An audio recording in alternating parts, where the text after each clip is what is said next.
How does human sneeze subscribe? Universal tutor. A sneeze is a reflex action that occurs when certain irritants stimulate the nerves in the nasal passages.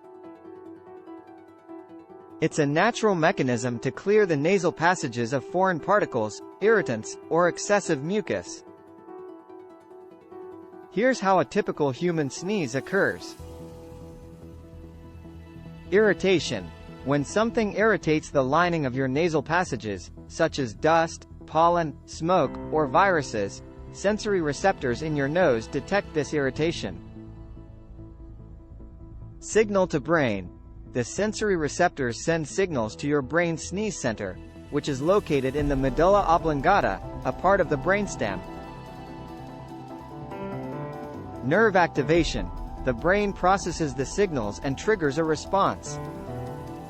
The trigeminal nerve, a cranial nerve, gets stimulated by the sneeze center.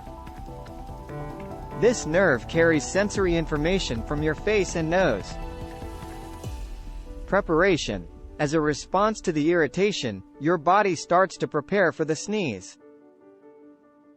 Your eyes might close involuntarily, and you might take a deep breath in. Sudden exhalation.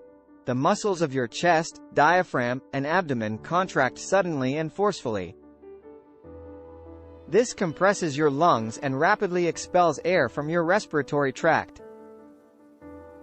The exhaled air can travel at speeds of up to 100 miles, 160 kilometers per hour. Nasal discharge.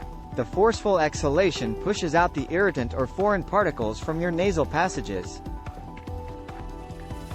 This is why you might see droplets expelled from your nose during a sneeze. Relief. After the sneeze, you might feel a sense of relief as the irritant is expelled from your nose, and the irritation decreases. It's worth noting that sneezing is a way to reduce potential harm by removing irritants, but it can also spread infectious agents like viruses if proper hygiene isn't followed. Covering your mouth and nose with a tissue or your elbow when sneezing can help prevent the spread of germs to others. Thanks for watching. Please like, subscribe and share.